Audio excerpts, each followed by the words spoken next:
दोन्ही पोलीस स्टेशनचे जे प्रमुख अधिकारी आहेत यांच्या भोवतानी जे काही कर्मचारी गोळा झाले आहेत हे फक्त अवैध धंद्याशी संपर्क असणारे लोक आहेत. यांचे वेगवेगळे पुरावे आमच्याकडे आहेत. ते पीआयला कुठेतरी जबायला घेऊन जातात आणि तिथं लोकांच्या डीलिंग करतात. कोतवाली पोलीस स्टेशनचे निरीक्षक दराडे साहेब असतील किंवा तोफखाना पोलीस स्टेशनचे निरीक्षक कोकरे साहेब असतील, ते दोघांच्या बाबतीमध्ये फक्त त्यांच्या बाजूने जो कर्मचारी वर्ग आहे हा सगळा एक वेगळ्या काहीतरी आर्थिक तडजोडी करणारा वर्ग निर्माण झाला आहे. आणि यांच्या ज्या पोलीस लोकांच्या जे गँग तयार झाल्यात यांच्यावर कुठेतरी कठोर कारवाई करण्याची मागणी आज पोलीस अधीक्षक राकेश ओला साहेब यांच्याकडे मी केलेली आहे. आज कापड बाजार सारख्या परिसरामध्ये तिथं कुठेतरी दुकान खाली करण्याकरता तिथं काही येतात लोक, दुकान खाली करतात, बाजारपेठेमध्ये एवढा प्रकार घडतो, पण त्यांची तडजोड सुद्धा करण्याचं काम पोलिसांनी पोलीस स्टेशनमध्ये केलं. म्हणजे हे कोणी तडजोड करणारी गँग ही जी पोलिसांची तयार झालेली आहे याच्यामध्ये कुठेतरी या सगळ्या लोकांवरती कारवाई करण्याची आवश्यकता आहे. तर पोलिसांना सुद्धा तुम्हाला सांगतो की हा त्यांच्या समोर एक फार मोठं आव्हान आहे, पण हे आव्हान न स्वीकारता ते फक्त दिवसभर कलेक्शनच्या मागे फिरतात. हे आम्हाला निदर्शनास आता कुठेतरी शासनाचे देखील आणून द्यावं लागतं. आणि म्हणून कुठेतरी आज पोलीस अधीक्षक साहेबांना आम्ही सांगितलं की एकदा तुम्ही जसं आज आपण पाहतो की काही वेळेला आपण ऐकलं जायचं की रात्री 11ला बंद केलं जातं, पण आता नाईटला परवानगी दिली का हे सुद्धा आता आम्हाला प्रश्न पडलेला आहे. की रात्री 3-3 वाजल्यापर्यंत 4-4 वाजल्यापर्यंत शहरामध्ये वर्दळ दिसते. काही वेगळ्या विचाराचे लोक रात्रीचे 3-3 वाजता स्टँडवर फिरतात. तारापूर स्टँड असेल, पुणा बस स्टँड असेल, मायोडा बस स्टँड असेल, हे काही वेगळ्या विचाराचे लोक आहेत. यांचं काय काम असतं रात्री 3-3 वाजता स्टँडवरती? हे कुठल्या तरी वेगळ्या भागामध्ये राहतात, स्टँडवरती कशा करता येतात? हे सगळे दरोडेखोर लोक आहेत. यांना पोलिसांनी उचलला पाहिजे. यांच्या गाड्याचे कागदपत्र तपासले पाहिजे. त्या गाड्या कुठल्या आहेत? बिगर नंबरच्या गाड्या असतात. 3-3, 4-4 जण गाडीवर फिरतात आणि ते ओळखू येत नाहीत. कॅमेरामध्ये दाड्यावाले लोक असतात, ते ओळखू येत नाहीत कोण हा मनुष्य आहे. त्यामुळे या लोकांची तपासणी झाली पाहिजे. पोलिसांनी ती गस्त वाढवली पाहिजे. आणि दोन्ही पोलीस स्टेशनचे जे प्रमुख अधिकारी आहेत यांच्या भोवतानी जे काही कर्मचारी गोळा झालेत हे फक्त अवैध धंद्याशी संपर्क असणारे लोक आहेत. यांचे वेगवेगळे पुरावे आमच्याकडे आहेत. ते पीआयला कुठेतरी जबायला घेऊन जातात आणि तिथं लोकांच्या डीलिंग करतात.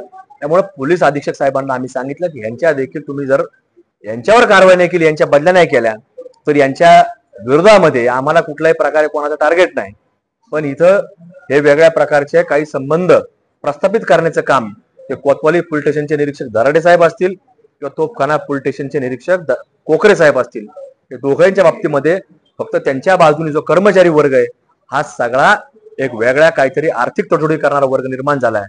आणि त्याच्यातनं आज आमच्या साईनगर सारखा परिसर असेल, बुडगाव रोडचा परिसर असेल, सावडी भागातला परिसर असेल, नागापूर बोलेगावचा परिसर, या परिसरामध्ये मोठ्या प्रमाणामध्ये हे वेगवेगळे रॅकेट हे तयार झालेत. आणि पोलीस याच्याकडे हे कर्मचारी जे फक्त कलेक्शन वरती फिरतायत, तर यांनी कुठेतरी हे चोऱ्या करणारे, चेन स्नॅचिंग करणारे, दरोड्याचा प्रयत्न करणारे जे प्रकार आहेत याच्यावरती कुठेतरी आज बंधन घालण्याची आवश्यकता आहे. म्हणून गेल्या काही महिन्यापूर्वी आपण जर पाहिलं तर साईनगर भागामध्ये सेलोतांच्या घरी दरोडा झाला. आज परवा दिवशी आपण जर पाहिलं तर चेंगड्यांच्या घरी तिथं दरोड्याचा प्रयत्न करण्याकरता काही दरोडेखोर आले, पण सुदैवानं ज्यावेळेला त्यांना जाग आली तर त्यांनी लगेचच इतर सहकार्यांना फोन केला, रात्रीच्या वेळेला फोन केला. तिथं नागरिक जमा झाले आणि दरोडेखोरांनी जी गाडी 4 चाकी गाडी तिथं आणली तिथे सोडून त्यांना पळ काढावा लागला. फक्त नागरिकांना सतर्क, पण याच्यामध्ये कुठल्याही पोलिसाचं योगदान ते दरोडेखोर पळून लावण्यामध्ये नव्हतं. पोलीस तिथं तासभराने आले आणि ह्या लोकांना स्वतःचा जीव वाचवा लागला. म्हणून अशा प्रकारे हे पोलीस अधिकाऱ्यांवरती देखील आणि यांच्या ज्या पोलीस लोकांच्या जे गँग तयार झाल्यात यांच्यावर कुठेतरी कठोर कारवाई करण्याची मागणी आज पोलीस अधीक्षक राकेश ओला साहेब यांच्याकडे मी केलेली आहे. जर राकेश ओला साहेबांनी जर त्यांच्यावर कुठल्याही प्रकारची जर बदली केली नाही, कारवाई केली नाही, तर त्यांच्या विरोधामध्ये लोकशाही मार्गाने कुठलं तरी आंदोलन आम्हाला उभं राहावं लागेल. राज्य सरकारकडे यांच्या लेखी स्वरूपात तक्रारी करावं लागेल. त्यामुळं पोलीस अधीक्षक राकेश ओला साहेबांनी आमची विनंती मान्य करावी. हे जे काही निरीक्षक या ठिकाणी नेमलेले आहेत हे लोकांच्या संरक्षणाकरता नेमलेत का इतर रस्त्याने लुटमार करायकरता नेमलेत, याचा देखील प्रश्न जनतेच्या मनामध्ये निर्माण झालेला आहे. त्यामुळं यांनी आज कापड बाजार सारख्या परिसरामध्ये तिथं कुठेतरी दुकान खाली करण्याकरता तिथं काही येतात लोक, दुकान खाली करतात, बाजारपेठेमध्ये एवढा प्रकार घडतो, पण त्यांची तडजोड सुद्धा करण्याचं काम पोलिसांनी पोलीस स्टेशनमध्ये केलं. म्हणजे हे कोणी तडजोड करणारी गँग ही जी पोलिसांची तयार झालेली आहे याच्यामध्ये कुठेतरी या सगळ्या लोकांवरती कारवाई करण्याची आवश्यकता आहे.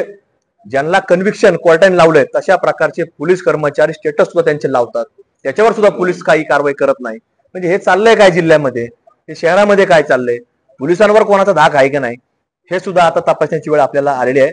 त्यामुळं असा जर प्रकार, चंगड्यांसारखा जर प्रकार, शिरोगांसारखा प्रकार, मनोजांच्या घरून चोरी गेली, फुटेज दिले, पण जर फुटेज देऊन जर सापडत नसतील तर पोलिसांना सुद्धा तुम्हाला सांगतो की हा त्यांच्या समोर एक फार मोठं आव्हान आहे.